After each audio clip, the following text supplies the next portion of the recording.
তুমি আমাকে একটুও ভালোবাসো না। কে বলেছে আমি তোমাকে ভালোবাসি না? আমি আমার কিউট বউতালে এতগুলা ভালোবাসি। কই, তুমি তো শুধু মুখেই বলো।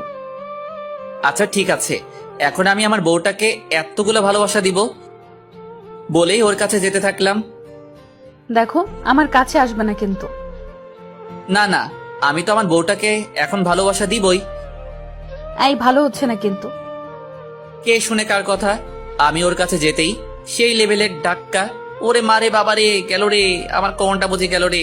এমন সময় আম্মু এসে, কিরে, এই সাত সকালে ষাঁড়ের মতো চেঁচাচ্ছিস কেন? আম্মু তোমার বৌমা আমারে ধাক্কা দিয়ে ফেলে দিছে। হ্যাঁ হ্যাঁ। আরে কান্না থামা। আর বৌমা মানে? এই, তুই বিয়ে করলি কবে? আর তুই ফ্লোরে কেন? যাস শালা, আমি তো বিয়েই করিনি, তাহলে কি স্বপ্ন দেখলাম? প্রতিদিন এই একই কাণ্ড করিস, আর কত ভাল লাগে এসব। তো তোমার এই পিচ্চি ছেলেটাকে বিয়ে করিয়ে দাও। এই নিজের বিয়ের কথা নিজে বলিস, তোর কি একটু লজ্জা শরমও নেই? তাড়াতাড়ি ফ্রেশ হয়ে নাস্তা করতে আয়। আসতেছি। যাক, পরিচয় পর্বটা আগে সেরে নিই। যদিও এখানে আমাকে অনেকে চিনেন, তারপর নতুন পাঠকদের জন্য পরিচয়টা আবার দিচ্ছি। আমি শ্রাবণ আহমেদ সাইদ, ডাকরাম সাদ, ইন্টার প্রথম বর্ষের ছাত্র। যাক, আপনাদের সাথে কথা বলতে বলতে ফ্রেশ হয়ে গেলাম, খাবার টেবিলে বসে নাস্তা করছি। এমন সময় আব্বু বলে উঠলো, নাস্তা করে কাপড় চাপড় গুছিয়ে রেডি হয়ে নাও। বিয়ে করিয়ে শ্বশুরবাড়ি আসবে নাকি? আব্বু আম্মুকে উদ্দেশ্য করে বলল, এই তুমি কি পোলারে জন্ম দিছো, সারাক্ষণ শুধু বিয়ে বিয়ে করে?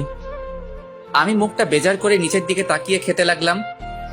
শুক্রবার তোর রিয়া আপুর বিয়ে, তাই তোর খালার বাসায় যাব।